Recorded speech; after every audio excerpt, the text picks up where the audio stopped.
시청자 여러분 안녕하십니까. 신통방통 윤태현입니다. 자, 첫 소식 저희 TV조선 단독 보도 내용으로 시작하겠습니다. 최근 이화영 전 부지사의 측근을 만나서 상황이 어렵다면 당이 돕겠다고 얘기했던 이재명 대표의 최측근 박찬대 최고위원이 저희 TV조선 취재 결과 드러났죠. 당사자로 지목된 박찬대 최고위원이 어제 이제 해명에 나섰습니다. 반박하고 나왔는데 보도의 내용을 좀 교묘하게 피해가는 그런 해명 때문에 의혹이 더 커지고 있습니다. 자, 어제 무슨 얘기했는지 그 목소리부터 듣고 집중적으로 분석해 보겠습니다. 이화영 전 부지사님 구속되고 난 이후에 한 번도 만나보거나 면회를 한 적도 전혀 없거든요. 심지어 그 부인 되시는 분은 제가 얼굴도 몰라요. 그런데 왜 자꾸 그거를 이렇게 프레임을 그쪽으로 몰아가는지. 아무튼 만난 적도 없고 면회 간 적도 없고 부인은 얼굴도 모른다. 그게 사실은 분명한 팩트거든요. 뭘 더 얘기해야 되는지 모르겠어요. 뭐 변호인이나 이런 분들. 예, 변호인들도 그 건 관련해서 만난 적이 없어요. 면회를 시도한 적도 없다. 전혀. 예. 왜 그런 얘기가 다 하는지 황당하더라고요. 그렇게 알고 계시면 될 것 같습니다. 자, 저희 TV조선의 보도와 그리고 박찬대 최고위원의 해명이 다소 차이가 있습니다. 저희 보도 내용과 해명이 어떻게 다른지 보여드리면서 화면 보면서 설명드리겠습니다. 자, 저희 TV조선의 보도 내용은 박찬대 최고위원이 이화영 전 부지사의 측근을 만났다라는 보도 내용입니다. 그리고 이 측근은 저희가 어제 밝혀드렸는데 이우영 현 용인갑 지역위원장 직무대행. 자, 이화영 전 지사의 지역위원장 역할을 대행하고 있는 이우영이라는 사람입니다. 그런데 박찬대 최고위원은 이화영 구속 후에 이화영을 한 번도 만나거나 면회한 적이 없다. 저희가 보도한 내용은 이화영을 만났다거나 부인을 만났다는 내용이 아니었습니다. 이화영 부지사의 측근을 만났다는 내용인데 그 부분에 대한 해명은 쏙 빼놓고 언급하지 않았습니다. 그리고 이화영 아내와 최소 한 차례 통화했다. 이것도 저희가 어제 보도한 내용인데 이화영 아내와 한 차례 통화했다. 최소. 그러나 지금 박찬대 최고위원은 부인 되시는 분은 얼굴도 모른다. 얼굴을 알고 모른다는 내용보다 어쨌든 접촉했다는 그 내용의 얘기가 더 중요한데 일단은 이 교묘하게 좀 피해가는 듯한 설명을 하면서 의혹을 더 키우고 있습니다. 자, 윤희석 대변인 어떻게 좀 보셨습니까? 보도 내용하고 답변 내용이 이게 얼핏 들으면은 정면 부인하는 것 같은데 듣고 보니까 또 그게 아니네요. 네, 아버지 만난 적 있냐 그랬더니 어머니 안 만났다고 그러고 그렇습니다. 누구 통화한 적 있냐 그랬더니 누구는 얼굴도 모른다고. 통화만 했으면 얼굴 모를 수 있죠. 예, 이렇게 이제 역공할 수 있는데 중요한 거 말씀하셨지만 네, 이화영 부지사에게 뭔가 어떤 형식으로 접촉을 했느냐 여부 아니겠어요? 그렇죠. 그럼 접촉한 이유를 우리가 생각을 해야 될 거고 접촉을 해서 뭘 얻고자 뭘 만들고자 했다는 거기까지 생각을 한다면 부적절한 접촉이 될 테니 네. 저렇게 어떤 사실이 없다고 지금 부인할 수밖에 없는 입장인 걸로 박찬대 최고위원의 입장은 굉장히 곤혹스러운 상황이었다. 근데 지금 말씀하시는 거 보면 굉장히 자연스럽게 넘어가네요. 네. 잘 들어야 될 것 같습니다. 하민씨 대변인 어떻습니까? 이걸 지금 사실 박찬대 최고위원이 이전 부지사의 측근을 만났다라는 내용에 대해서 민주당 내에서도 이게 박찬대 최고위원의 단독으로 행동하지는 못했을 것이다. 그러진 않고 이재명 대표의 어떤 지시나 어떤 요청이 있지 않았을까라고 상식적인 선에서 예상하는 사람들도 꽤나 있던데 그 한민수 대변인 어떻게 보죠? 꽤나 있지는 않을 겁니다. 그렇습니다. 한두 명이 그럴지는 모르겠는데 일단 뭐 제가 현장에 없었기 때문에 네. 기자의 질문이 정확히 어떤 건지 모르겠습니다. 뭐 전화 통화 이런 건 뭐 없는 것 같기도 하고요. 근데 저는 이런 생각은 해봅니다.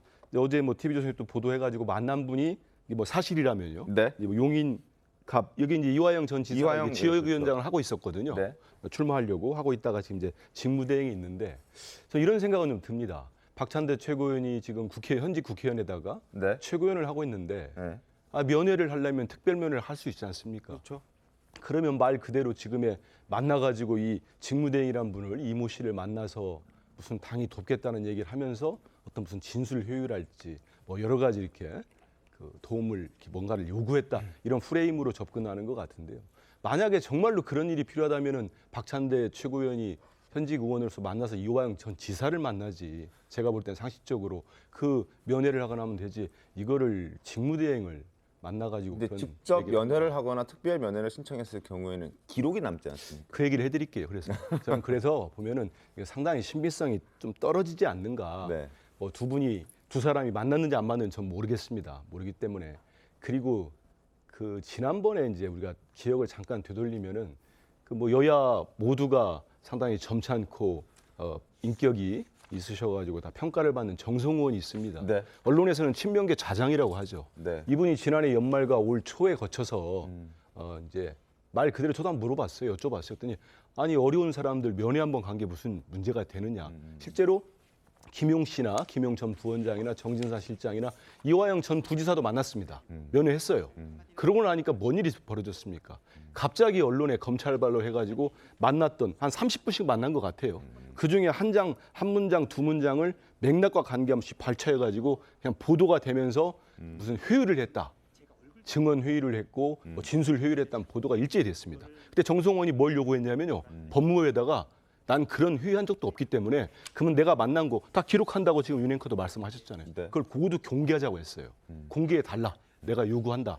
했는데 법무부가 한동훈 법무장관이 거절을 했습니다. 거부를 했고 그래서 글쎄요. 또 가서 만나면은 기록이 남으니까 저는 그렇게 생각하지 않습니다. 알겠습니다. 정당하지 못하면 기록을 공개하면 되죠. 그래서 그때도 공개 안 했고 지금 박찬대 최고위원이 누굴 만났는지 본인이 다시 밝히면 되겠죠. 근데 그러지 않은 상황에서 이거를 무슨 이재명 지사를 받고 지시를 받고 그때 정성원이 갔을 때도 이재명 대표의 지시받은 거 아니냐는 논란이 있었는데 정성원이 뭐라고 했습니까?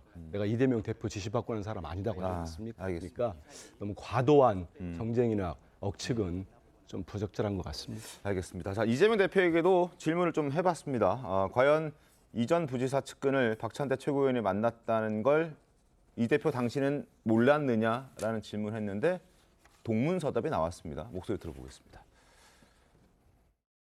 박찬대 최고위원께서 이화영 전 부지사 측을 만났다는 보도가 나왔는데 그 부분 관련해서 알고 계시는 게 있을까요? 네, 식사하십시오. 자, 식사하십시오. 자, 지금 한민수 대변인의 설명은 박찬대 최고위원이 이화영 전 부지사 측근을 만날 이유도 없고 그리고 이재명 대표가 지시했을 리도 없고 그리고 만날 필요가 있다면 직접 뭐 특별 면회라든지 정상적인 어떤 방식을 선택했을 것이다. 지금 이러한 의혹들 과도한 의혹 제기다 이렇게 설명을 해주셨습니다. 최 교수님 어떻게 보셨어요? 그러니까 좀 물론 한민수 대변인께서는 뭐 그렇게 말씀하실 수는 있으나 제가 지금 이재명 대표 화법을 놓고 보면은 지금 박찬대 의원의 화법과 매우 비슷하다는 걸 알 수가 있어요. 이재명 대표에게 어떤 사실을 물으면 이재명 대표는 그게 참이다 거짓이다를 얘기하지 않고 소설 쓰고 있네라고 얘기합니다. 그러니까 소설에는 그 교묘하게 거기는 사실과 창작과 허구가 교묘히 섞여 있어가지고 피해 나가기 딱 좋거든요. 그런데 지금 박찬대 의원에게 우리가 질문한 것도 달을 가리켰는데 왜 손가락 끝을 얘기를 하는 그런 격이란 말이죠. 그러니까 이게 사실이다 아니다만 얘기하면 됩니다. 내 측근을 만났느냐 안 만나 그 얘기만 하면 되는 것이고 부인과 통화를 했느냐 안 했느냐만 얘기를 하면 되는데 얼굴을 모르고 그다음에 그 마침 얘기했던 것을 얘기하니까 이제 뭐 내가 그 뭐 가지 않았으니까 내가 어떻게 알겠네. 뭐 이런 식으로 애들러 얘기하는 거는 전 제가 보기에 그거는 이제 뭔가 사실의 영역을 감추려는 듯한 그런 징후가 있어 보이고요. 네. 그다음에 저는 중요한 건 이겁니다. 그러니까 지금 왜 이렇게 박찬대 의원이 급하게 서둘렀을까? 근데 저는 특별면회를 안 한 이유가 또 따로 있을 것 같아요. 왜냐하면 말씀한 대로 기록이 남기 때문에 오히려 그게 부담스럽죠. 그러니까 이재명 대표 박찬대 의원이 믿을 수 있는 그러니까 이화영 전 부지사의 지역구를 관리하는 가장 40년 지기에게 우회적으로 전달하는 간접 루트 방식이 오히려 더 안전하다고 판단했을 수가 있죠. 그래서 우리의 메시지를 확실하게 당신이 전달해라 이렇게 얘기할 수 있었기 때문에 이런 가능성도 있기 때문에 저는 이재명 대표가 지금 이렇게 말하자면 정확하게 사실관계를 회피하는 거는 뭔가 여기에 대해서 참과 거짓으로 얘기했을 때 나중에 질 수 있는 정치적 부담 이걸 좀 피해가려는 우회하려는 그런 고도의 좀 발언으로 생각이 되는 거죠. 알겠습니다.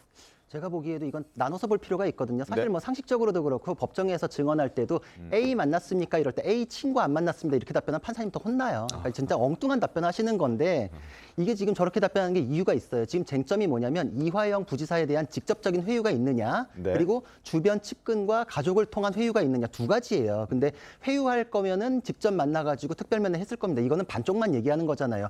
부인이 나서가지고 지금 정말 세계적으로도 유례를 찾을 수 없는 법적 부부싸움을 했는데 했는데 그 외부에서 지금 이화영에 대한 압박이 들어가는 게 측근이나 가족을 통해 가지고 메시지가 들어가거나 회유가 들어간다. 지금 쟁점은 그거잖아요. 그래서 네. 가족을 만났습니까? 측근을 만났습니까? 이건데 그럴 필요가 있었어요. 왜냐하면 이화영 부지사는 지금 입장을 바꿨어요. 네. 검찰에서 진술을 했다는 게 변호인의 진술, 법정 진술로도 확인이 됐고 그 얘기를 알고 부인이 그걸 막으려고 했습니다라는 걸 라디오에서 본인이 실토를 하는 인터뷰를 했을 정도예요. 그러니까 맞습니다. 이화영 본인을 만나가지고 이게 답이 안 나온다 싶으니까 주변 지인을 통해서 우회하는 방법을 강구할 수밖에 없었던 거 아니냐라는 쟁점이 대두돼서 측근 만났지 않습니까라는 걸 묻는데 갑자기 그 절반은 떼버리고 이화영 직접 만나면 됐을 텐데 왜 측근을 만나겠습니까? 이거는 답변이 절반밖에 안 된 거죠. 지금 부인을 만났느냐 측근 만났느냐라는 거는 최근 벌어진 쟁점에 대해서 왜 갑자기 변호인 해임하려고 그러고 법정에서 부부싸움 했습니까라는 거에 그대로 연결된 건데 사실 정치인이 의혹 제기하는 거랑 언론사에서 단독 보도 나오는 건 질이 다르잖아요. 네. 이름이 실명으로 나올 정도면 굉장히 취재가 잘 된 거거든요. 박찬대 의원이 근데 그거에 대해서 저런 식으로 미적지근하게 얘기하는 건 사실로 보일 뿐만 아니라 통화한 사실도 한 차례 이상 확인된다라고 했는데 그럼 통화 기록 확인하고서 기사를 내는 거기 때문에 네. 박찬대 의원이 저거에 대해서 추가적인 해명 못하는 거는 보도는 사실이고 우회적으로 들어갈 만큼 다급했다. 이화영에 대해서 회유가 안 되니까 차후로 강구한 게 이거였다라는 거에 대한 쟁점은 지금 사실상 반박을 못하는 상황이라고 생각이 됩니다. 알겠습니다. 자, 박찬대 최고위원, 이화영 전 부지사 측근을 만난 이후에 이화영 전 부지사 아내와 최소 한 차례 이상 통화한 것으로 드러났습니다. 자, 이화영 전 부지사가 부지사의 아내가 며칠 전에 라디오에 나와서 이러저러한 실토를 한 게 있죠. 그 목소리 확인해 보겠습니다. 변호사님한테 전화를 드렸어요. 이게 어떻게 된 거냐? 그랬더니 뭐 이화영 씨가 이미 진술을 해서 자기는 할 수가 없대요. 그래서 내가 아니 이화영 본인이 지금껏 아니라고 하는데 무슨 얘기냐? 그랬어요. 그랬더니 뭐 법정에서 증언을 이제 하기로 했대요. 그래서 무슨 증언을 할 건데요? 그랬어요. 그랬더니 이재명 당국은 뭐 보고를 했다라는 식으로 얘기를 한다서 그 본인하고 확인을 해보고 얘기를 하셔야죠. 변호사 입을 것 이화영 입인데 하고 제가 강하게 항의를 했어요. 이재명 방북 내용을 보고했다는 그 내용을 진술하겠다. 민주당 입장에서는 이재명 대표 입장에서는 발등에 불이 떨어진 거죠. 그래서 어떻게든 이 입을 좀 막아야 될 필요성이 있다라고 판단을 한 것 같습니다. 그리고 그래서 결국 이화영 전 부지사의 아내를 통해서 변호인을 해임하겠다라고 했는데 그리고 그 결정을 본인이 직접 해야 한다 해서 어제 이화영 전 부지사가 해임을 할지 말지 결정을 내리겠다 했는데 결국 해임하지 않기로 했습니다. 그 얘기인 즉슨 지금 변호인에게 얘기했고 검찰 진술에서 말했던 이재명 대표에게 보고했다라는 그 진술을 유지하겠다.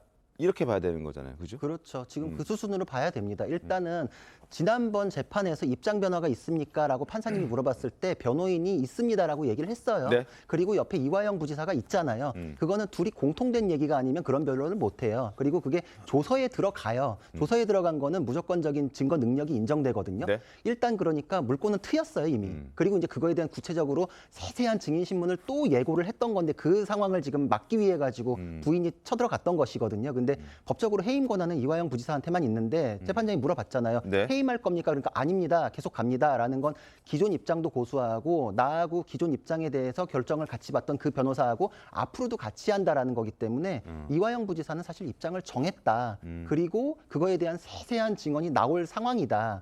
그러니까 지금 어떻게든 지금 시간을 미루기 위해서 지금 필요적 변호사건인데 변호사가 없으면은 개정을 못 해요. 지난번에 그래서 재판을 못 한 거예요. 네. 8월 8일로 예고됐는데 이화영 부지사는 입장을 다시 한번 밝혔잖아요. 그때는 진짜 무슨 얘기 나올지 아마 이거보다 더 큰 얘기 나올 가능성도 있습니다. 알겠습니다. 지금 이화영 전 부지사가 사실 검찰에서 어떤 얘기를 구체적으로 어떻게 했는지 아직 드러난 게 없습니다. 그래서 사실 며칠 전에 있었던 이화영 전 부지사의 재판이 굉장히 중요했었는데 그 재판에서 사단이 나면서 난리가 나면서 부부싸움이 벌어지면서 재판이 이제 다음 8월 8일로 미뤄진 상태죠. 그래서 8월 8일 재판에도 관심이 쏠리고 있는데 일단 민주당 내에서는 이화영 전 부지사의 입에 굉장히 신경을 많이 쓰고 있습니다. 진술 여부에 따라서 지금 곧장 이재명 대표에게 연결될 수도 있기 때문에 그걸 걱정하는 목소리가 당 내에 있습니다. 자, 조홍천 민주당 의원의 목소리 들어보겠습니다. 솔직히 그제 재판에서 이화영 지사의 입을 전부 다 주목했었죠. 그게 불발로 끝났습니다만은 실제 뭐가 있는 것 같아요. 그 한 장관이 뭐 예, 예. 법사위에 나가지고 얘기를 하는 것도 그 진술 번복을 전제로 해가지고 하는 얘기 같거든요. 그리고 우리 당에서 지금 화들짝 놀라가지고 이렇게 하는 것도 진술 번복 혹은 입장 변화, 신경 변화가 있었기 때문에 저런 것 같고요. 그러니까 그런 거는 있다고 지금 보여집니다. 그렇다면은 지금 마지막 게이트키퍼가 이화영 전 부지사라고 봤을 때 이게 뚫리면은 영장이 올 수가 있죠. 청구가 될. 어느 정도의 얘기를 했는지 아직 뭐 구체적으로 드러난 건 없습니다만 최소한 민주당이 깜짝 놀랄 만한 그런 입장 변화, 진술 변화는 있었던 건 분명해 보이긴 합니다. 그렇죠. 지금 나오는 보도 내용도 그렇고 부인이 나와서 언론에까지 나와서 하는 얘기도 결국은 간접적으로 이화영 부지사가 검찰에서 이재명 대표의 그 연관성, 네. 방북 관련한 대금 대납 관련한 연관성을 얘기했다는 거 아니겠어요? 그러니까 변호인 해임 관련해서도 부부가 입장 차이가 있어서 법정에서 초유의 그런 사건이 있었고 이런 상황을 보면은 이화영 부지사가 결국은 이제 실토를 하게 되는 과정으로 봐야 되겠습니다. 그렇게 될 경우에는 지난번에도 말씀드렸지만 대장동 사건과 비유했을 때 네. 유동규라는 분은 진술을 계속하지만 중간에 김용이라든지 정진상이라는 분이 있었잖아요. 이재명 대표의 관계에서. 근데 지금은 그 한 단계가 아예 없는 겁니다. 정진상, 김용 이분이 직접 얘기한 거는 똑같은 거예요. 그 대장동과 비유하면. 그러면 직접적으로 이재명 대표랑 연결이 되기 때문에 우리가 이 시사 프로그램으로 많이 공부하게 됐던 제3자 뇌물죄에 그냥 전형이 된다. 딱 그냥 그 그림에 맞는 상황이 된다. 이렇게 정리할 수 있겠습니다. 알겠습니다. 그리고 지금 어제 김용 전 부원장이 수원지방검찰청에 출석해서 검찰 조사를 받았습니다. 김용 전 부원장은 지금 김성태 전 쌍방울 회장과 단 한 차례 여럿이서 밥을 먹은 것밖에 없다라고 말을 하고 있지만 김성태 전 회장은 북한에서 이런저런 일을 하고 난 다음에 3차례 이상 만났다라고 얘기를 하고 있어서 그 부분에 대한 조사를 받기 위해서 갔습니다. 자, 김용 부원장이 입장할 때 어떤 얘기가 있는지 목소리 들어보겠습니다. 김용 부원장은 오랫동안 믿고 함께 했던 사람인데 저는 여전히 그의 결백함을 믿습니다. 출석을 결심한 이유가 있으신가요? 자꾸 이렇게 그 사실과 다른 이야기들이 많이 지금 와전되고 있어가지고 그거를 좀 이렇게 정리하려고 그런 차원에서 나왔습니다. 예. 1차 변호사님께서 입장 밝히셨을 때는 한 차례 만난 적은 있다고 말씀하셨었거든요. 근데 김성태 회장 같은 경우는 재판에서 3차례 만났다 이렇게 진술했어요. 아니요, 명확하게 그 부분은 제가 맞습니다. 제가 여러 사람 있는 자리에서 단 한 차례 식사한 게 전부고 그 이상도 이하도 아니고 그 정도로 제가 말씀드리고 받도록 하겠습니다. 자, 그동안 출석하지 않았던 그런 서면 조사만 했던 김용 전 부원장이 저 자리에 갔다.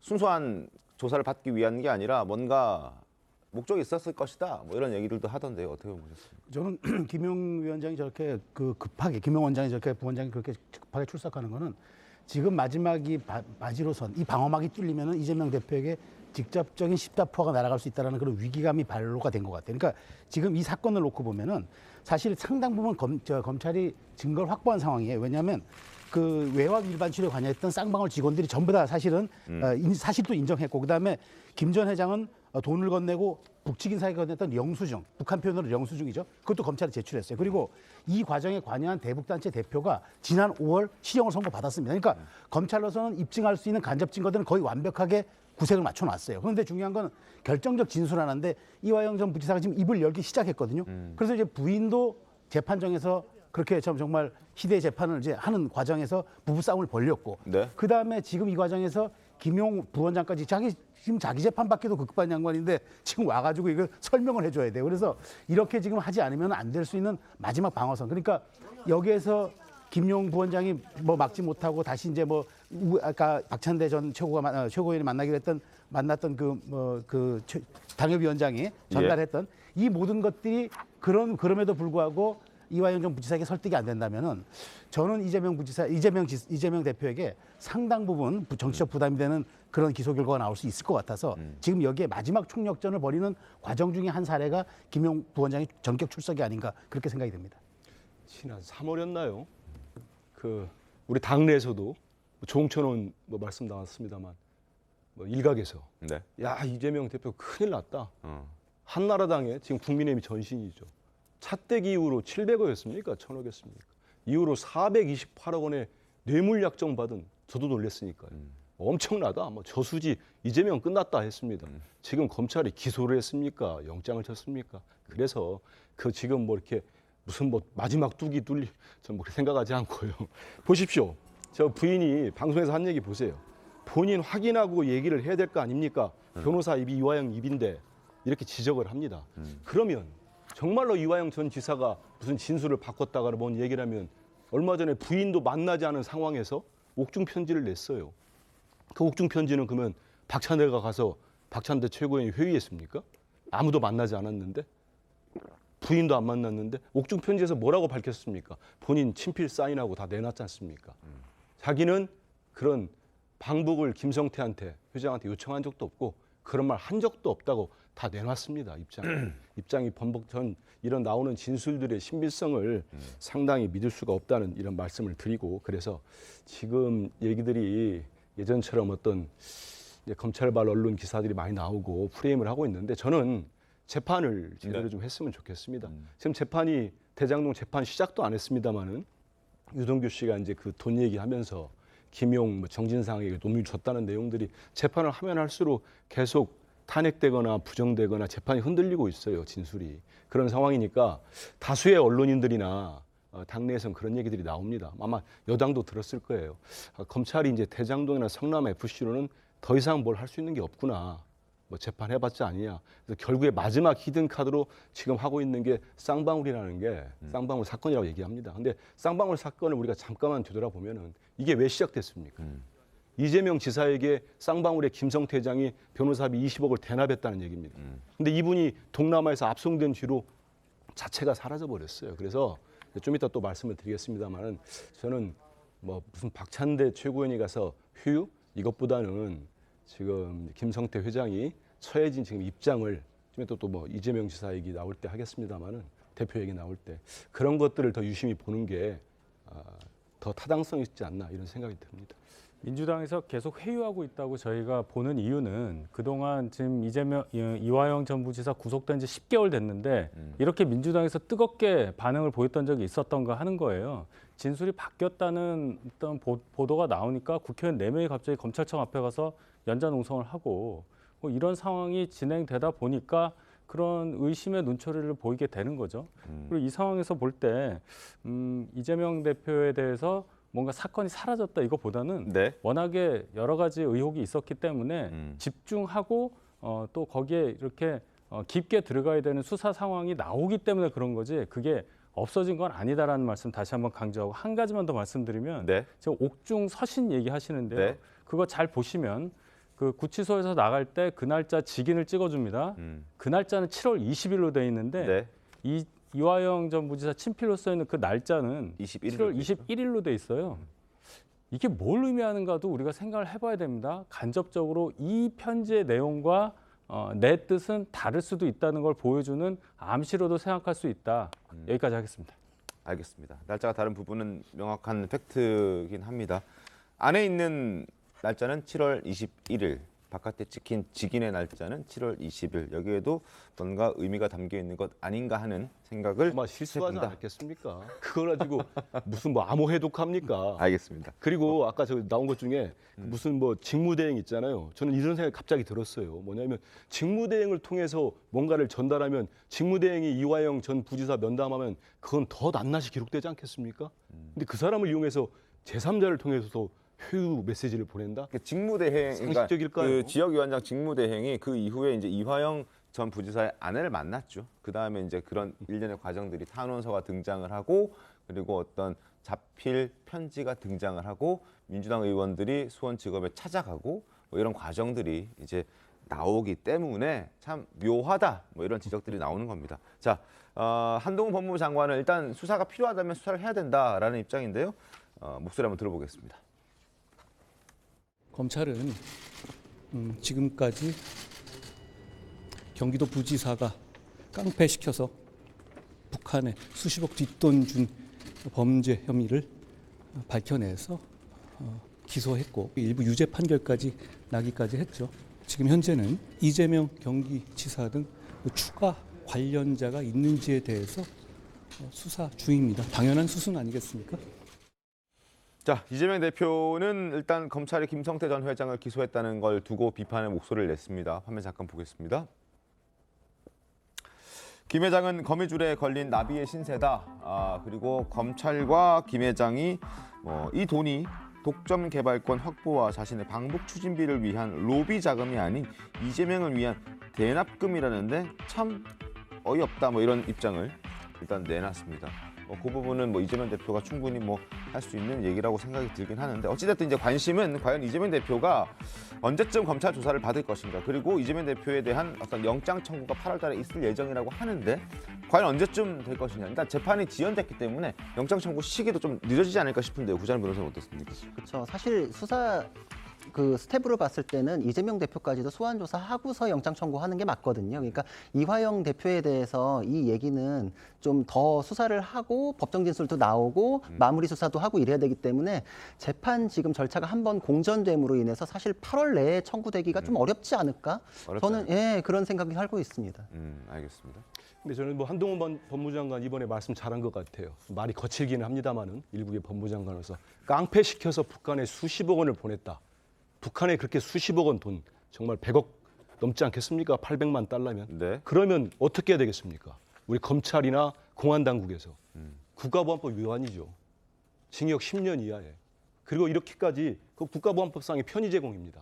엄중한 처벌법이죠. 만약에 민주당 어떤 인사가 그랬으면 그거 가만 놔뒀겠습니까?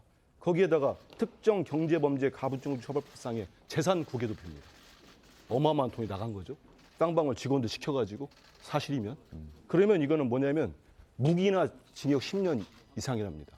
그런데 지금 김성태 회장을 검찰이 기소한 죄목이 외국환 거래법 위반이랍니다. 1년 미만에. 그래서 아마 이재명 대표도 이런 메시지를 낸 것 같은데 검찰이 지금 한동훈 장관처럼 이렇게 깡패가 북한에서 돈 수십억 보냈다 할 정도로 공분할 일이면 엄중하게 처벌을 하세요. 지금 김성태 회장은 안에 들어가가지고 그분이 지금 무슨 생각하겠습니까? 자기 남은 재산이나 지키거나 그런 생각하지 않겠습니까? 그룹을 유지하거나 그런 상태에서 검찰에 계속 조사받는 사람하고 아까 말씀대로 10개월 동안 독방하고 그다음 매일 불려가고 심리적 압박감이 군사 독재 정권 시대에 정기근무보다 무섭다는 토로를 하는 사람하고 그 처지를 좀 볼 필요가 있고 저는 또 의문점 하나가 그거예요. 만약에 정말 300만 달러가 이재명 지사의 방북을 위한 비용이라면은 2019년입니다. 김성태 주장에 따르면. 그러면 2020년, 2021년, 특히 2021년에 대선 경선이 있었어요. 그럼 방북 초청장이라도 와야죠. 와가지고 남북한에 경색됐는데 이재명 경기도지사가 가가지고 김정은을 만났다. 대선 전국에 얼마나 좋습니까? 그만한 캠페인용이 없지 않겠습니까? 알겠습니다. 그렇게 300만 달러 줬는데 초청장 오지 않았어요. 부족했나 보죠. 합리적으로 보면은 결국은 쌍방울의 대북 사업, 히토류랄지 광물 사업, 자기들 내부 자료에도 있지 않습니까? 거기를 위한 비용에 쓰인 거 아니냐. 이런 그 이화영 전 지사나 측의 변호인의 주장 이런 것들이 전 더 타당해 보입니다. 알겠습니다. 근데 지금 쌍방울이 단독으로 못한다는 건 사실관계가 확정이에요. 네. 유엔 제재 위반이기 때문에 사기업이 대기업도 아니고 중견기업이 일개 중견기업이 단독으로 못해요. 그러니까 이거는 사실 쌍방울의 독자적인 사업이다라는 건 말이 안 맞고 두 번째로 지금 이재명 대표가 굉장히 다급하셨는지 이제 와서 김성태 회장 기소된 내용 가지고 센 처벌을 받을 걸 낮은 걸로 바꿔준 거 아니냐 이렇게 의혹을 제기하시는데 이게 법적으로 말이 안 돼요. 왜냐하면 처음으로 얘기하는 게 국외 재산 도피에 대해서 언급하시잖아요. 근데 성립이 안 돼요. 이건 대법원 판례가 있어요. 왜냐하면은 내 재산을 해외로 빼돌려서 내가 그걸 누리기 위해서 부정축제하는 거, 그걸 처벌하기 위한 거거든요. 그래가지고 내 재산을 해외에 있는 누군가에게 소유권을 넘겨줄 때는 재산도피죄가 성립을 안 한다는 게 대법원 판례고 이재용 회장 같은 경우에도 그 죄명으로 기소됐다가 대법원에서 무죄 확정을 받았는데 독일 법인의 소유권이 아예 넘어갔기 때문에 재산도피가 아니다라는 법리가 있어요. 김성태 회장도 북한에 줬다는 거잖아요. 내가 어딘가에 있는 거 내 재산으로 누리겠다는 게 아니라 그러니까 이건 성립도 안 되는 걸 가지고서 센 거를 약한 걸로 바꿔줬다라고 하는 거는 있지도 않은 얘기고 그런 얘기가 있었으면 진작에 하셨겠죠. 그리고 두 번째로 국가보안법 위반에 대해서 얘기하시잖아요. 국가보안법은 애초에 위헌 논의도 있잖아요. 민주당에서 민정배 의원이 2021년에 20명이랑 연명으로 해가지고 폐지 법안도 발의했었어요. 폐지해야 되는 법안의 발의 그거를 기대가지고 이제 와서 변명하시는 것도 굉장히 좀 어색하다 이런 생각이 드는데 그 법 자체에 처음에 이렇게 돼 있어요. 굉장히 엄격하게 축소해서 적용해야 된다. 남용될 수 있으므로 이렇게 법에 그렇게 돼 있어요. 그리고 여기에 대해서 그 국가보안법 적용되기 위해서는 반국가단체의 존재를 전제로 해요. 그 수괴나 이렇게 이제 합세해가지고서 이제 적을 이롭게 한다 이렇게 되기 때문에 그 논리 자체가 이재명 대표가 뭐 반국가단체 수괴다 뭐 이렇게 전제해가지고 논리를 들어가야 되는데 뭐 그렇게까지 보지 않잖아요. 그러니까 네. 국가를 넘겨주겠다 뭐 이게 아니라 이 나라를 뭐 그 정지상 씨라는 거 그랬잖아. 대한민국을 먹자 뭐 이랬잖아. 대통령 되고 싶어가지고 진행한 일이라고 의심하는 거지 뭐 우리나라를 북한에 넘겨주겠다고까지 의심하는 거 아니라서 국가보안법 적용 대상이 아니에요. 오히려 그걸 적용했으면은 과잉 적용을 통해 가지고 뭐 이제 그런 색깔론까지 이어간다 뭐 이런 얘기까지도 하시겠죠. 그러니까 적용되지 않는 것 두 개를 가지고서 뭐 이걸 봐주기 했다라는 건 법적으로 성립되지 않고 그리고 하나 더 얘기해야 될 게 김성태 회장은 외국환 거래법으로만 기소된 게 아니에요. 7월 달에 70억 원대의 횡령 배임으로도 기소가 됐고 이거 특경법상에 무기 또는 5년 이상의 징역이에요. 이미 무기에 해당하는 죄명이 있어요. 근데 뭘 봐주기를 해요. 이미 센 걸로 다 기소를 해놨는데. 그러니까 이것도 맞지는 않는 얘기다 이렇게 생각이 됩니다. 알겠습니다. 자, 법률적으로 정확히 정리를 해주신 것 같아서 저희 이제 다음 주제로 넘어가도록 하겠습니다.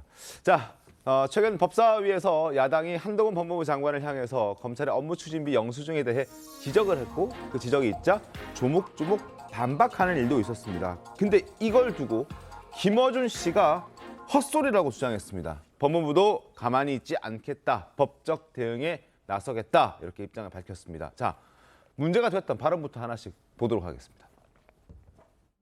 받은 자료 중에 영수증의 경우에는 한 61% 정도가 백지처럼 식별이 안 되는 상태로 카피돼서 왔다는 거예요. 자, 윤석열 대통령님이 서울중앙지검장일 때 성남에 있는 한우집을 자주 가셨던 곳으로 지금 나오고 있어요. 관할 근무지와 무관한 지역에서 이 업추비를 쓰려면은 그 증빙 자료를 만들어야 된다. 영수증 원본을 보관하다 보면은 잉크가 휘발되지 않습니까? 저희가 가필해서 제출하면 더 문제 아니겠습니까? 서초구에서는 50m 떨어진 접경 지역이었던 것 같고요. 누가 개인적으로 가족이 소고기 사 먹고 초밥 사 먹고 이런 게 아니거든요. 공직자들이 공직을 수행하는 과정에서 사용하면 된 것이다라는 말씀드립니다. 지금 무슨 뭐 어디 놀러 가서 골프 치고 요트 타고 이런 거 말하는 거 아니지 않습니까? 진짜 헛소리죠. 열이나 빛에 약한 건 맞아요. 모든 영수증의 특정 부위가 그것만 날아간다. 이게 말이 안 되잖아요. 제출된 거는 감열지라서 휘발된 게 아니라 왜냐면 다른 것이 보이거든요. 일부러 종이로 가리고 복사를 한 거예요. 국회에 나와서 일국의 장관이 되도 않는 거짓말을 하는 거예요. 좋겠어요. 그렇게만 해도 어디 가도 조사하지 않고. 제가 이렇게만 하면 끌려갑니다. 자, 김어준 씨 발언 이것 때문에 법무부가 가만히 있지 않겠다고 합니다. 일단 종이로 가리고 복사했다. 휘발된 것 아니다. 거짓말하고 있다. 이런 지적을 했습니다. 윤석 대변인 어떻게 보셨습니까? 지금 끌려가겠네요. 지금 보니까.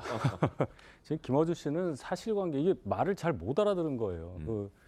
문해력이라고 하죠. 네. 이준석 전 대표가 자주 쓰는 얘기인데 무슨 말인지를 못 알아듣고 지금 화부터 낸 거 아니에요? 지금 이 얘기는 법무부에서 복사해서 제출한 그 영수증 그거 관련해서 보니까 잘 안 보이는 부분이 있다. 네. 이게 왜 이러냐라고 하는 박주민 의원의 질문에 한동훈 장관이 이게 오래됐고 오래되니까 왜 우리 주유소에서 받은 영수증 세차하려고 보면 잘 안 보이잖아요. 네.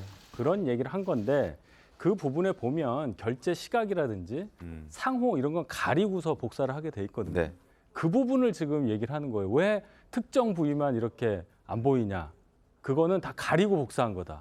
이게 안 보이게 된 게 가려서 안 보이게 일부러 그렇게 조작했다는 얘기예요. 지금 김어준 씨 얘기는. 그러니까 이 얘기를 듣고 나면 김어준 씨가 무슨 생각을 할지 모르겠습니다. 다만 아마 사과라거나 그럴지는 모르겠어요. 그런데 항상 지금까지 나왔던 김어준 씨의 발언의 논리 구조가 이런 거다.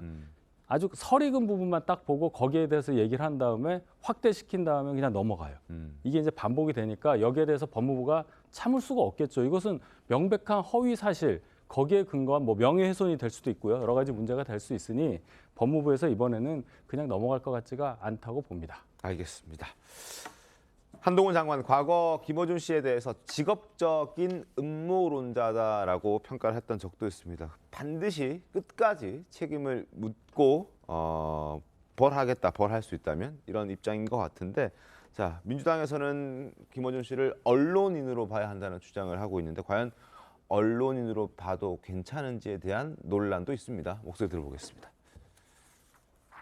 김어준 씨나 황운하 의원과 같은 직업적인 음모론자들이 이런 이국민적 비극을 이용해서 정치 장사를 하는 건 잘못된 거라고 생각합니다.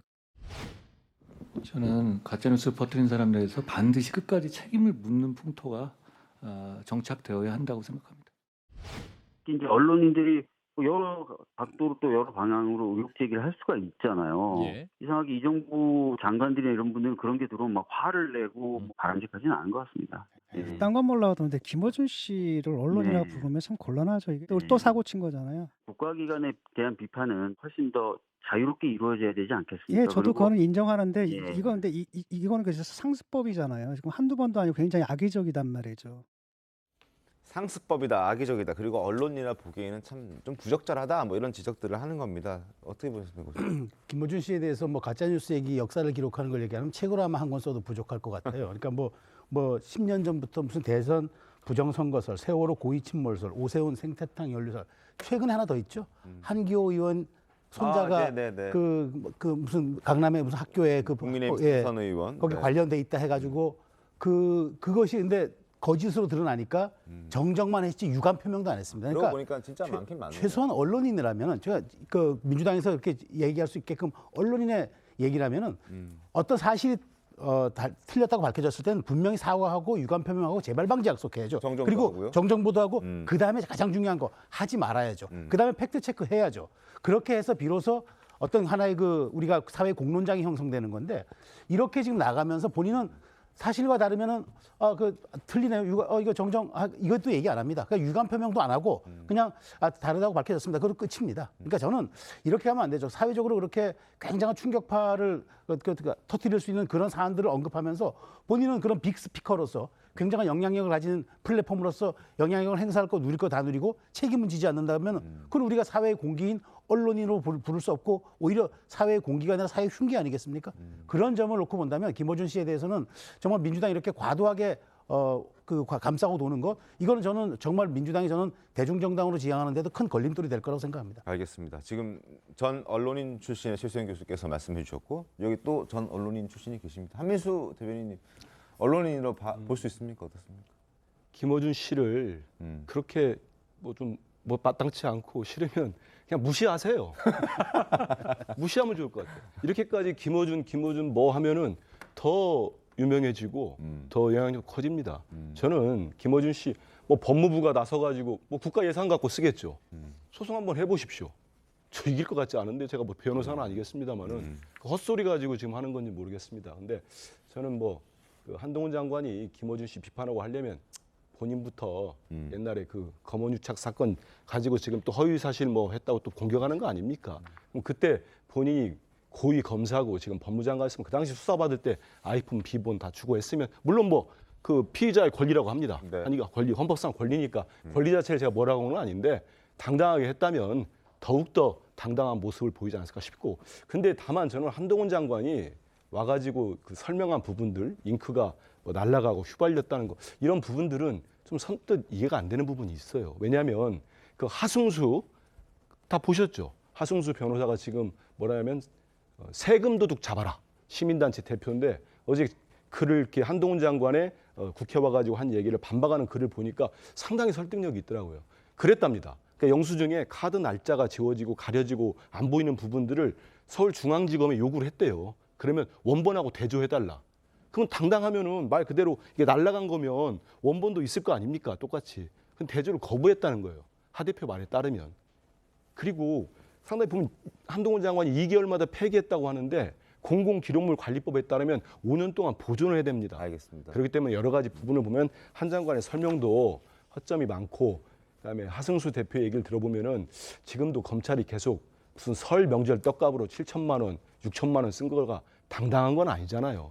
국민 세금 아닙니까? 거기에 대해 잘못된 부분들, 하 대표 말대로 이건 검찰이 조직적 범죄를 시인한 꼴이라고 했습니다. 그럼 거기에 대해서는 그 잘못을 인정하고 지금이라도 제대로 밝히는 거 그게 맞다고 생각을 합니다. 알겠습니다. 근데 이거의 쟁점은 김어준 씨가 뭐 헛소리죠라고 했던 그 모욕적인 발언이 아니라 거기 뒤에 이제 허위 사실을 얘기를 해서 그래요. 그러니까 두 가지 다른 부분인데 법원 판결로 가리고 제출하게 돼 있는 거를 가리고 제출했는데 이거를 지금 한동훈 장관이 마치 가려놓고서 잉크가 이제 휘발돼 가지고 안 보이는 겁니다라고 거짓말한 거라고 지금 얘기를 했으니까 그걸 짚어가지고 지금 정보통신망법 위반이 저는 명백하게 성립을 한다고 생각을 해요. 네. 그리고 이거에 대해서 이제 무시하면 된다 그러는데 무시할 수가 없어서 그런 거죠. 왜냐하면 계속 저러니까 원래 민주주의에서 언론의 자유는 그 자체로 책임을 지게 돼 있을 뿐만 아니라 사상의 자유 경쟁이라 그래서 잘못된 거에 대해서는 국민들께서 그거 잘못됐다, 너 잘못했다라고 반대 의견도 표명하는 것이 언론의 자유고 그래서 악성 표현이 자유롭게 사라져야 하는데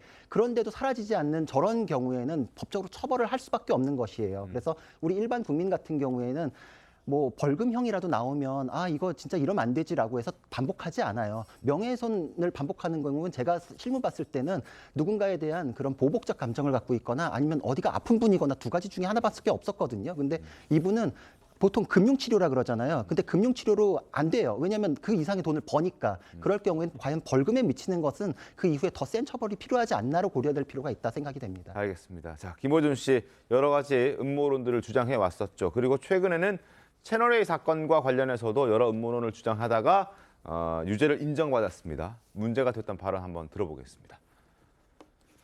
녹취록에서 채널A 기자가 그렇게 말하죠. 사실이 아니라도 줬다. 이웃시민에게 돈을 줬다라고만 해라. 그 다음은 우리가 알아서 한다. 녹취가 있고 녹취록도 존재합니다. 공정은 이렇게 만드는 겁니다. 유시민 이사장에게 돈을 주지 않았어도 줬다고 하라고. 나머지는 우리가 알아서 한다고.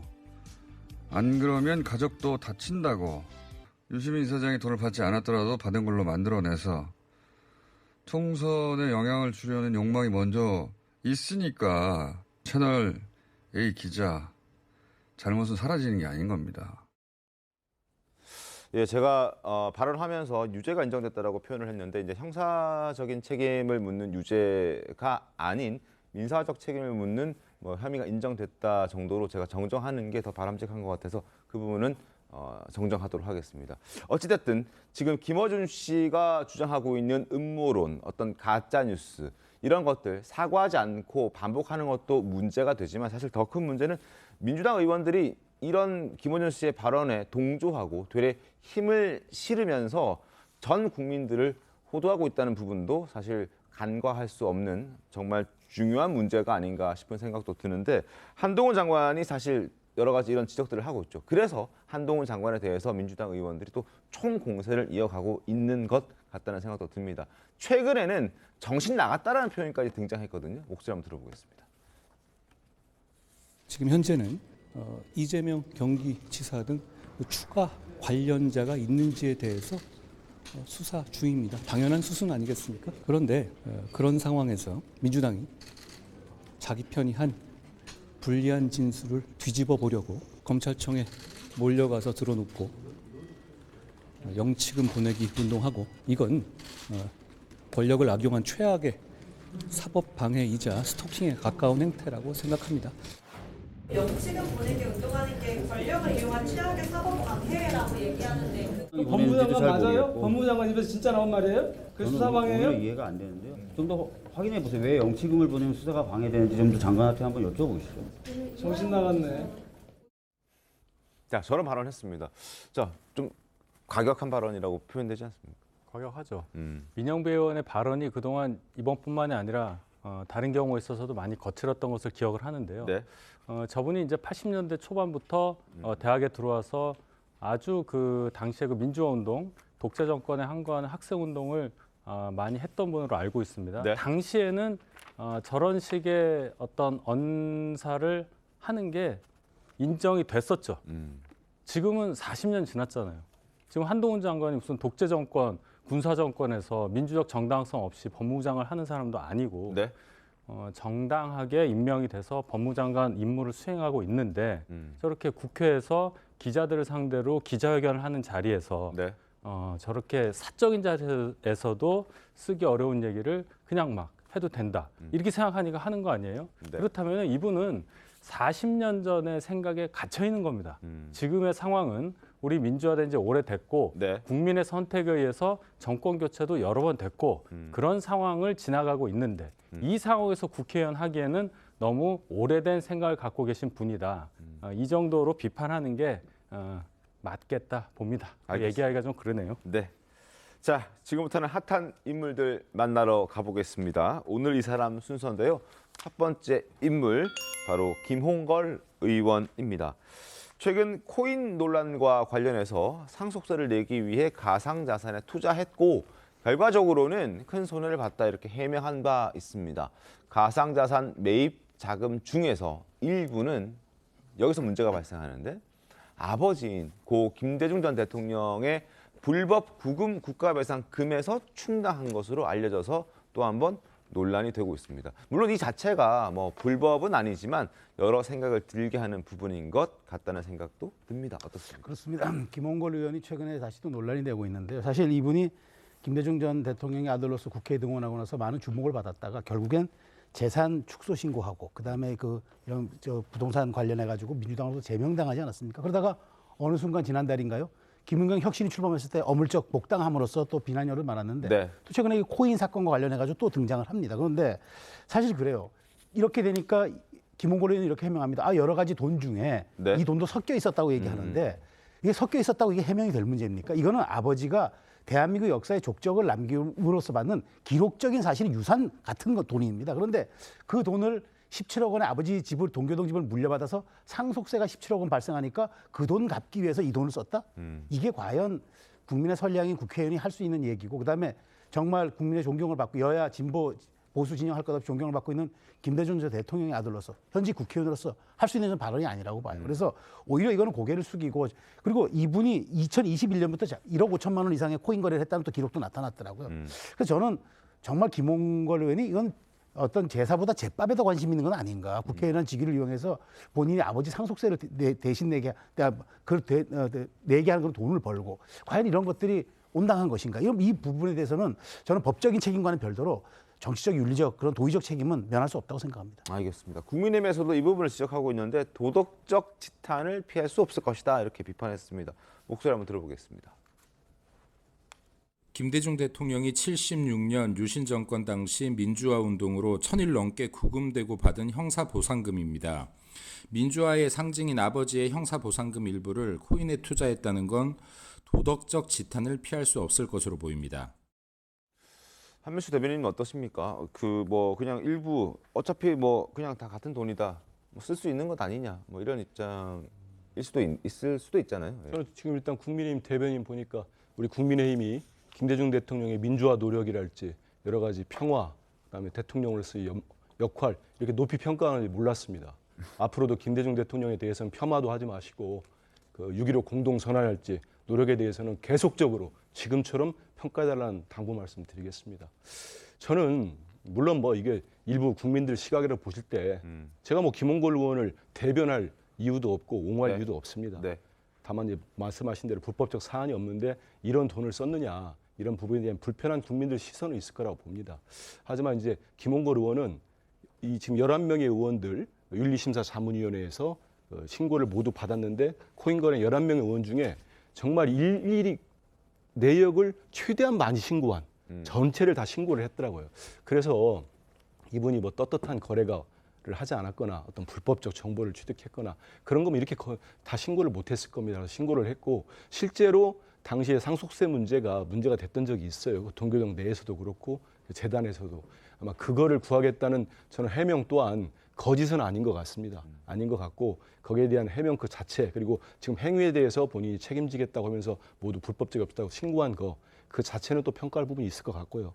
다만 지금 이제 김홍걸은 다 해놨고 그렇지 못한 분들이 좀 계십니다. 특히 대표적인 이제 권영세 장관이신데 횟수도 많고 누적 액수도 많고 특히 언론 윤리심사자문위원회 의혹에 따르면은 업무 중에 했다는 의혹도 있지 않습니까? 그거는 좀 투명하게 밝혀주셨으면 좋겠습니다.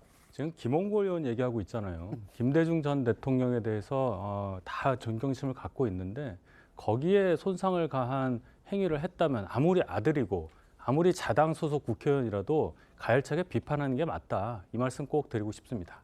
알겠습니다. 자, 그리고 코인 하면 1번으로 떠오르는 인물이 있습니다. 바로 김남국 무소속이죠. 무소속 의원입니다. 지난 5월 말 기준으로 했을 때 8억여 원 상당의 코인을 보유해서 국회의원 가운데서 최고액을 보유한 국회의원이 됐는데 임기 3년 동안 7억 원이나 늘어나서 8억 원을 보유하고 있다고 합니다. 자, 구자룡 변호사님, 투자 수완이 굉장히 좋습니다. 그렇죠. 저 내용만 가지고도 정말 신의 손이다 이렇게 생각이 되는데 저게 다가 아니에요. 지금 일단 자료를 다 안 냈고 1억으로 시작해가지고 현재 7억이란 얘기고 중간에 얼마 현금화했는지 또 몰라요. 네. 근데 중간에 최대치로 90 몇 억까지 올라갔던 거가 지금 어느 정도 확인이 됐거든요. 그렇죠. 그러니까 100억까지 올라갔던 거가 얼만큼 현금화돼가지고 이익을 취했는지 모르기 때문에 최소 7억의 이익, 거기를 넘는 수십억의 이익이 있을 수 있다라는 게 전체 처음부터의 의혹이었고 네. 어느 정도 사실로 확인되고 있다.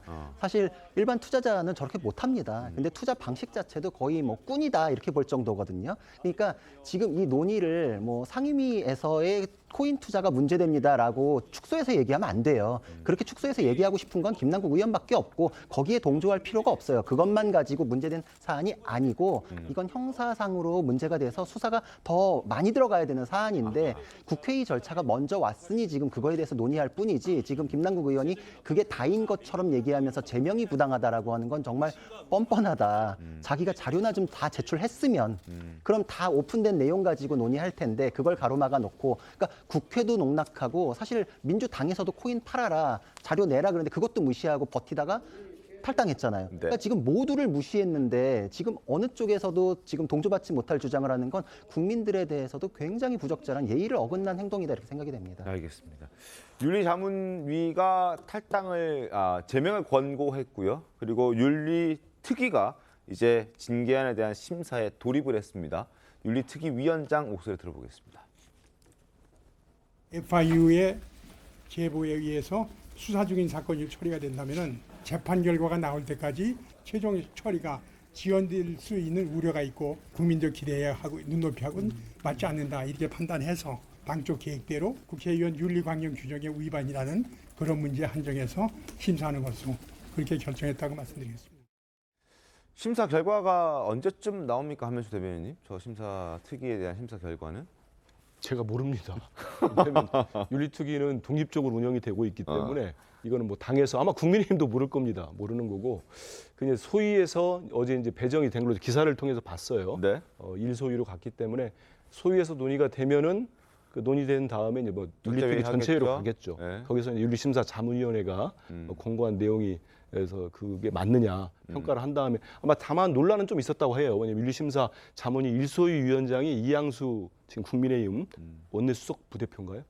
그런데 이분이 아마 이번에 코인 거래를 했다고 신고한 분이기 때문에 세척 사유가 되지 않느냐 이거를 민주당이 제안을 했는데 일소위와 이소위가 또 업무 영역이 달라서 그래도 일소위가 맞는 게 맞다 해서 맡은 것 같습니다. 변재일 위원장은 8월까지 결론을 내겠다고는 공식적으로 얘기는 했어요. 그러니까 8월 중에 아마 열리지 않을까 생각이 되네요. 알겠습니다. 한민수 대변인께 질문하면 꼭 국민의힘 얘기가 아주 있는 사실을 얘기하기 때문에. 알겠습니다. 자, 두 번째 인물 만나러 가겠습니다. 두 번째 인물 누굴까요? 조국 전 법무부 장관입니다.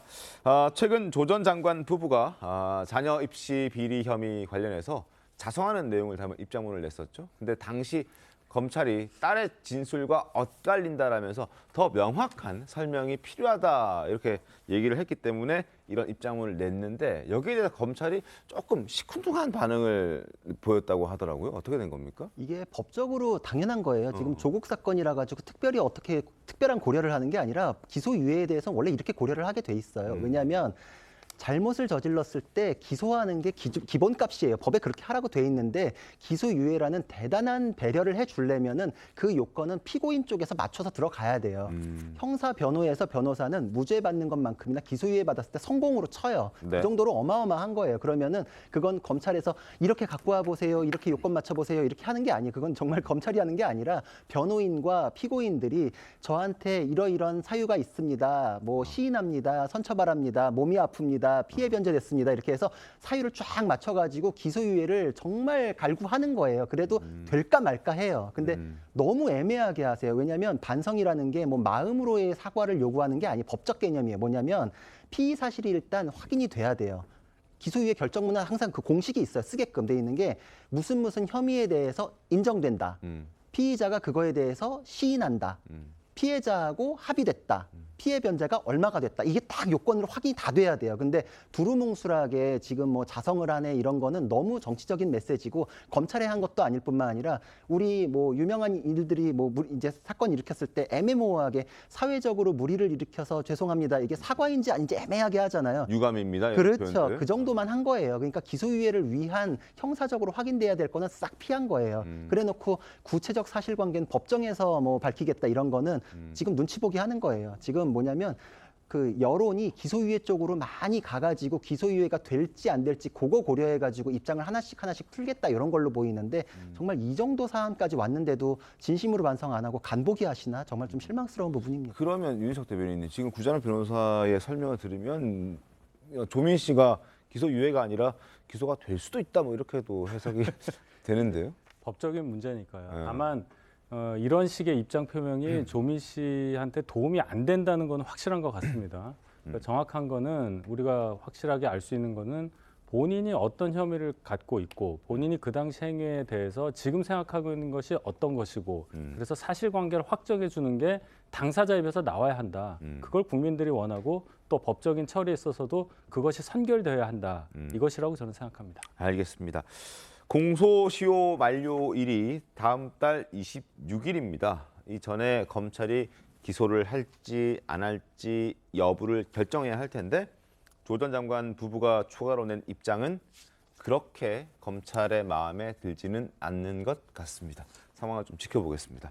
다음 주제 가겠습니다. 어제 정전 70주년을 맞이해서 6.25 전쟁 당시 임시 수도였던 부산에서 유엔군 참전의 날 그리고 정전협정 70주년 기념 행사가 있었습니다. 이날 기념식에는 유엔군 참전 22개국 정부 대표단과 참전 용사들이 참석했고 그리고 윤석열 대통령도 참석을 했습니다. 윤 대통령 목소리 들어보겠습니다. 이어서 기념 촬영을 하겠습니다.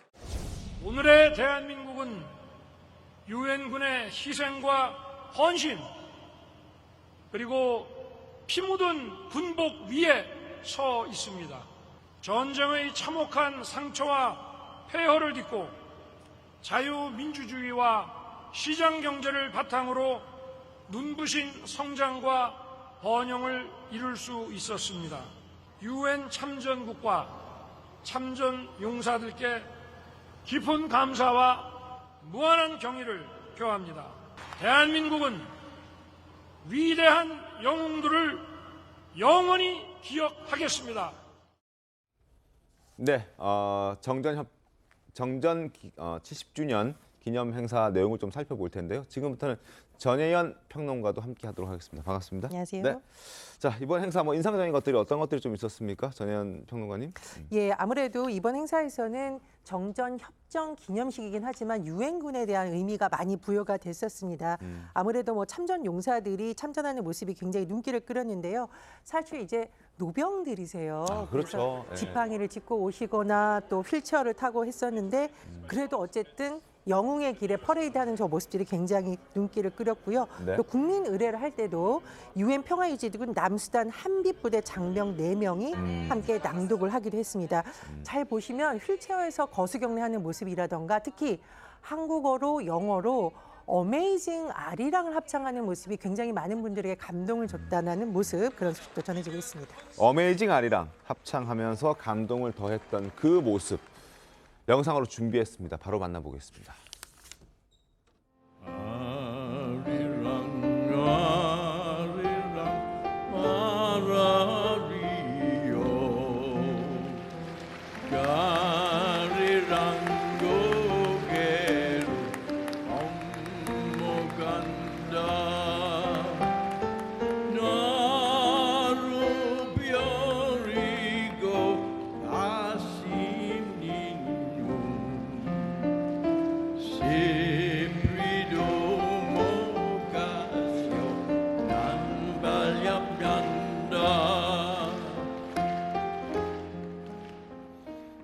자, 저분이 이제 그 영국의 경쟁 프로그램에서 우승한 그분이신 거죠? 그렇습니다.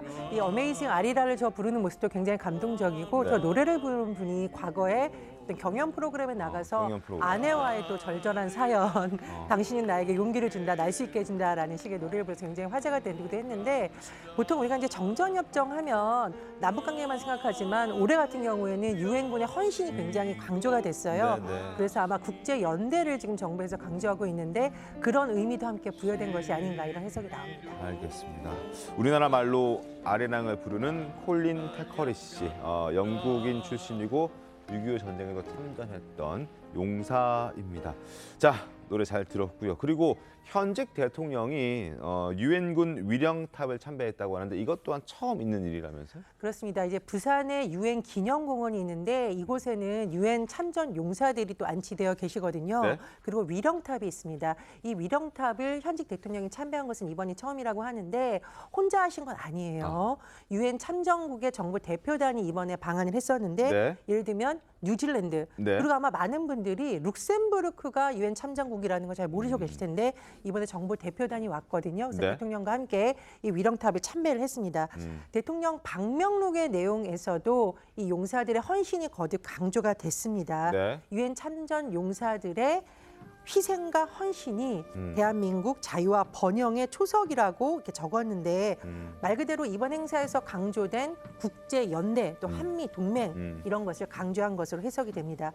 또 미국에서는 조 바이든 미국 대통령이 포고문을 냈고요. 한미 동맹의 뿌리라고 할 수 있는 참전 용사들의 희생을 기리기도 했습니다. 여러 가지로 의미가 있었던 정전협정 70주년 기념 행사가 아니었나 그런 생각도 드는데 자, 윤 대통령이 유엔군 위령탑 참배를 하고 난 다음에 간 곳이 부산의 자갈치 시장이라면서요, 구자룡 변호사님. 네, 자갈치 시장을 방문해가지고 상인들을 격려하고 또 현지에서 붕장어 등의 이제 수산물을 사신 다음에 그 이후에 이제 그걸 또 비빔밥에 넣으셔가지고 맛있게 드셨거든요.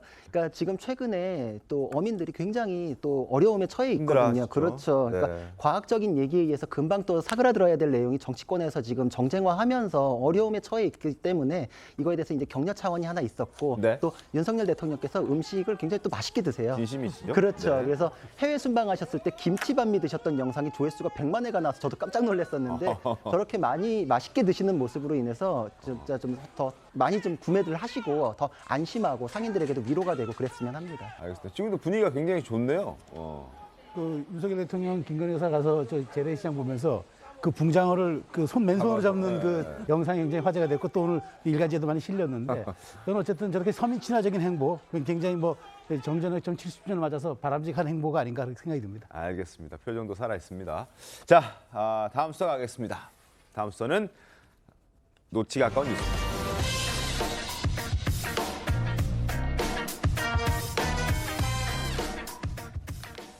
자, 신림역 흉기 난동범 조선이 조금 전 검찰로 송치가 됐다고 합니다. 그 모습 먼저 보겠습니다.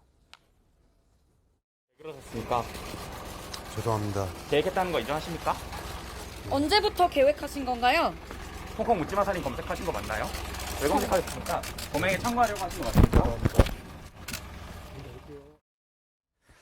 자, 이 흉기 난동범 제가 참 이름이 참 공교롭다는 생각도 드는데 자, 수사가 진행될수록 계획 범죄의 가능성이 점점 높아진다 이런 얘기들이 나옵니다. 계획 범죄 정황이 추가로 드러난 게 있습니까? 전 평론가님? 예, 최근에 경찰 수사에서 여러 가지가 지금 밝혀지고 있다라고 하는데요. 검색을 했던 내용이 주목을 받고 있습니다. 예, 보통 우리가 어떤 뭐 여행을 가든 어떤 계획을 세울 때 이렇게 검색을 많이 하잖아요. 네. 그런데 조선이 도대체 뭘 검색했냐 살펴봤더니 홍콩 묻지마 살인을 검색했다라고 합니다. 그럼 이미 묻지마 살인을 할 계획을 세웠다는 게 딱 들어맞는 거예요? 예, 경찰에서 일단 그런 가능성에 무게를 두고 있다라고 하는데 홍콩 쇼핑몰에서 지난 6월 2일에 한 남성이 여성 2명을 흉기로 무차별적으로 살해했는데 일면식도 없는 여성이었다. 그래서 묻지마 살인이라고 부르는데 당초에 우리 신림동 사건 알려줄 때도 일각에서 두 사건이 너무 비슷하다. 모방범죄 아니냐고 했는데 실제로 경찰의 수사 결과 그럴 가능성이 높은 것으로 전해지고 있고요. 또 이상한 점이 있습니다. 이 어떤 조선이란 인물이 범행을 저지르기 전날 휴대전화를 포렌식 완전 초기화를 시켰다고 해요. 그래서 검색 기록을 지우려고 한 건 아니냐. 또 본인이 사용하던 우리 집에 놓는 컴퓨터 있죠. PC도 망치로 때려 부쉈다고 하는데 일각의 보도 내용을 보면 뭐 살인 방법이라던가 뭐 급소 이런 끔찍한 것을 미리 좀 범행을 하기 위해서 검색한 것이 아니냐 이런 정황이 전해지고 있습니다. 또 일부 언론 보도에 따르면 지인을 만나서도 뭐 사람을 어떻게 하고 싶다, 교도소 갈 것 같다 이런 말을 한 것으로 지금 전해지고 있는 상황입니다. 구자룡 변호사님, 일단 계획 범죄랑 우발적인 범행이랑은 죄질이 확실히 다르긴 하죠. 다르죠. 그래서 살인 사건이 있을 때는 고의인지 과실인지 거기 고의 안에서도 이제 계획 범죄인지 우발 범죄인지 왜냐하면 다툼이 있다가 욱해가지고 했을 때는 원래 이제 이 사람을 어떻게 하겠다라는 계획이 세워져 있던 건 아니잖아요. 그래서 그거에 대한 양형 판단을 쭉 하게 돼 있거든요. 근데 사실 이 사건은 여러 가지 정황상 계획 범죄로 볼 수밖에 없어요. 일단 또 그리고 흉기를 훔쳐가지고 가는 이런 과정도 CCTV에 나왔고 포렌식 결과도 나왔고 그리고 또 자기가 정신병원에 들어갔다가 뭐 정신병원 탈출 뭐 이런 것까지도 검색을 했던 게 철저하게 계획 범죄를 저지른 이후에 자신의 정신적 문제로 인해서 정신병원으로 수감되고 거기서 탈출하는 것까지 계획했던 게 아닌가 뭐 이런 생각까지도 해볼 수 있거든요. 이거는 뭐 양형에서 선처할 수 있는 요소는 전혀 없다. 전혀 없다. 예, 전혀 없다. 그러니까 사실 일본 같은 경우에는 2명 이상 사상에 대해서는 원칙적으로 사형을 기본값으로 두고 뭐 이런 것들이 있거든요. 근데 우리나라는 사형제 자체에 대한 논의가 굉장히 많아서 과연 사형이 나올까가 굉장히 이슈가 되는데 사실 사형제를 위헌이라고 생각하는지 여부에 따라 다를 뿐이지 법에서 정해진 최고형을 줘야 되는 사안은 맞다라고 생각이 됩니다. 알겠습니다. 자, 그리고 참 안타깝게도 이 사건으로 인해서 한 명의 사망자가 발생했고 그리고 3명의 어떤 사상자가 있습니다. 다친 분들도 계신데 이런 분들을 위해서 추모하기 위한 시민들의 이제 발길도 이어지고 있습니다. 그런데 이 추모 공간에 이상한 게 하나 생겼다면서요? 그렇습니다. 그러니까 시민들이 자발적으로 이제 조화도 놓고 꽃도 놓고 이제 술도 놓고 이렇게 이게 떠나신 사고를 당하신 비극적인 현장에 이렇게 추모의 공간을 마련했는데 여기에 어떤 과일 상자가 등장해서 모금함이라고 해서 시민들의 성금을 모금했다는 거예요. 그래서 이걸 피해자의 지인이 이걸 보고 분개해서 치웠는데 또 갖다 놨다는 겁니다. 네. 그러면서 이제 이 행위를 한 사람은 60대 초반의 남성으로 밝혀졌는데 그래서 경찰이 결국 나중에는 여기에 대해서 이제 경고를 해가지고 이거 빼라고 그렇게 얘기했는데 이렇게 비극적인 현장을 아무리 그래도 그렇지 이렇게 몰지각한 어떤 돈벌이 수단으로 이걸 악용하는 이런 시민 의식 정말 많은 사람들이 또 공분을 더 산 그런 사건이기도 했습니다. 알겠습니다. 참 누가 이런 걸 갖다 놓고 누가 이걸 이렇게 하는지 참 이해가 안 가는 그런 상황인데 이걸 유가족들은 건 아니라는 거죠. 전혀 아니죠. 유가족 지인들이 분개해가지고 치웠는데 또 갖다 놔서 경찰이 나서서 결국은 제재한 겁니다. 참 답답합니다. 자, 다음 소식 가겠습니다. 지난 5월 일본으로 배낭여행을 떠난 20대 청년이 있는데 이분이 49일째 지금 연락이 안 된다고 합니다. 지금 실종이 됐는지 어떻게 됐는지 뭐 이게 모르는 그런 상황인 거죠? 현재 실종으로 추정이 되고 있는 상황입니다. 27세의 윤세준 씨인데 이직을 앞두고 일본으로 배낭여행을 떠났다고 해요. 5월 9일 오사카에 입국을 한 것은 지금 이제 확인이 된 것으로 전해지고 있고요.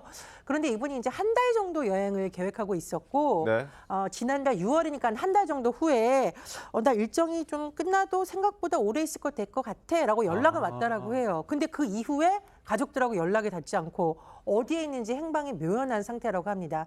지금 실종되기 직전에 머물렀던 지역이 일본의 와카야마현 그 숙소인 것으로 일단 추정이 되고 있어요. 네. 그리고 편의점 등에서도 이제 머물렀던 것이 확인이 되고 있는데 경찰이 실종 신고를 접수한 후에 현지에서 계속 수사가 진행 중이고요. 지난달 16일엔 아예 지금 공개 수사가 현지에서 진행되고 있습니다. 그리고 헬기까지 동원해서 수색을 하고 있지만 아직까지 행방이 확인되지는 않았습니다.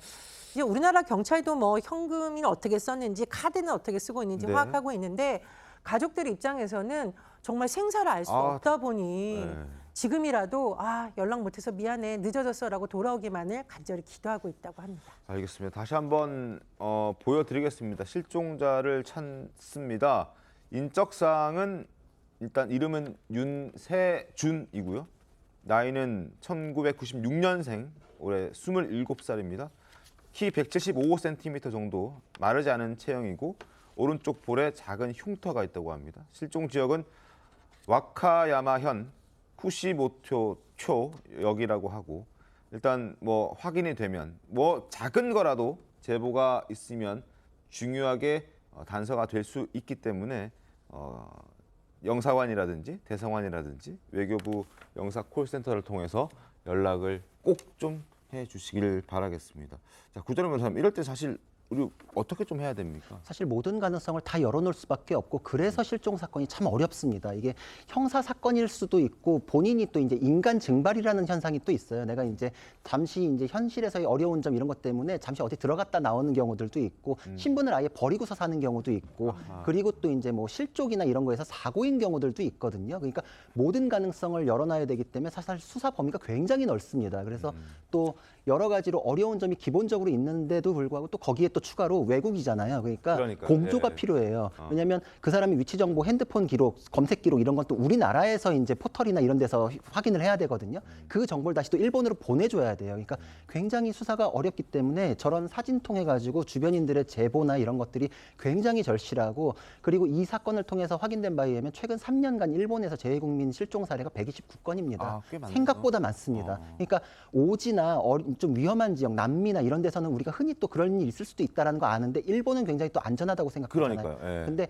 현지에서 얽혀가지고서 문제되는 경우, 현지에서 또 나쁜 사람이 어디 또 좋은 데 있으니까 가보자라고 해서 범죄에 준하는 이런 상황이 벌어지는 경우들이 실종으로 연결되는 경우가 굉장히 많거든요. 그러니까 여행을 가시는 분들도 굉장히 또 주의하실 필요가 있습니다. 알겠습니다. 이 윤세준 씨가 어떤 과정을 통해서 어떤 일이 지금 벌어졌는지 저희가 단언할 수는 없지만 일단 여행을 항상 가실 때 가지 말라는 곳은 안 가시는 게 진짜 중요한 포인트인 것 같습니다. 하여튼 실종된 지금 이제 윤세준 씨 빨리 좀 찾고 연락이 됐으면 하는 그런 간절한 마음을 좀 담아 보겠습니다. 자, 그리고 지난달 경북 영주에서는 악어를 봤다라는 목격담 때문에 굉장한 소란이 벌어졌었다고 하는데, 근데 대형 도마뱀이 발견됐다고요? 얼마나 크길래 대형 도마뱀입니까? 일단 어제 발견된 외래 야생 동물은 사바나 왕 도마뱀이라고 발음하기도 힘드시죠? 전해지고 네. 있습니다. 어제 소방당국에 신고가 들어온 거예요. 와. 영주시 휴촌동에 어때 밭에서 주민들이 물 보고 깜짝 놀란 겁니다. 야. 소방당국이 출동해서 포획을 해보니 지금 길이가 언론 보도에 따라 좀 다르지만 한 1m 정도인 것으로 추정이 되거든요. 지금 보시면 굉장히 큽니다. 그런데 영주 예전에 악어 발견됐다라는 악어 목격했다라는 소식이 전해진 바 있거든요. 지난달 6월 13일에 뭔가 봤는데 악어인 것 같아요라는 신고가 들어와서 지역에 발칵 뒤집혔는데 당시에는 저 야생동물을 발견하지 못했습니다. 근데 이번에 소방당국이 저 도마뱀을 잡고 보니 혹시 그때 악어로 발견되었다고 봤다고 추정된 동물이 이 같은 도마뱀 건 아닌가? 아닐까. 왜냐하면 사람들의 목격담을 좀 합해 보니까 대충 1m 정도로 지금 추정이 된다라는 겁니다. 그래서 사람들이 혹시 저 도마뱀을 보고 악어로 오인했을 가능성도 지금 현재 거론되고 있습니다. 야, 저 도마뱀 길 가다가 최수영 교수님 예. 만났다고 생각해 보시죠. 기겁을 하죠.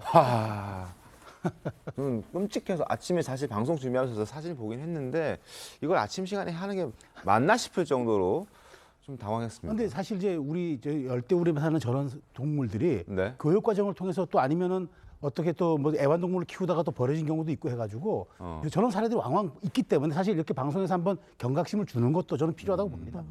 근데 전예현 평론가님, 이 도마뱀이 우리나라에서 사는 종은 아닌 것 같고 그렇습니다. 해외에서 들어왔을 것 같은데 대체 어떻게 이렇게 나온 이게 이제 사바나 왕 도마뱀이 주로 아프리카에 서식하는 것으로 알려지고 있거든요. 그런데 요즘 또 젊은 층이라든가 이 동물 좋아하는 분들이 반려동물로 이런 걸 키운 경우가 있어요. 그래서 키우다가 혹시 유기를 했거나 버린 것 아니면은 아닌가? 탈출했을 가능성도 있습니다. 어쨌든 소방대원들이 포획을 해서 지금 영주시에서 보관 중인데요. 네. 시 차원에서 계속 보관할 수는 없고 조만간 경북 야생동물 구조관리센터로 또 거기서 맡을 예정이라고 합니다. 알겠습니다. 자, 그리고 이보다 앞선 지난 24일에는 영주시에서 또 같은 곳입니다. 적서동이라는 곳이 있는데 여기에서 굉장히 긴 뱀이 나왔다고 들었습니다. 네, 발견된 거는 그물무늬 비단뱀이라고 하는데 현재 길이가 1.5m. 지금 저 길이만 가지고도 까무러칠 정도로 놀랐잖아요. 길죠. 그렇죠. 근데 저게 어린 겁니다. 저게 더 크면은 7.6m.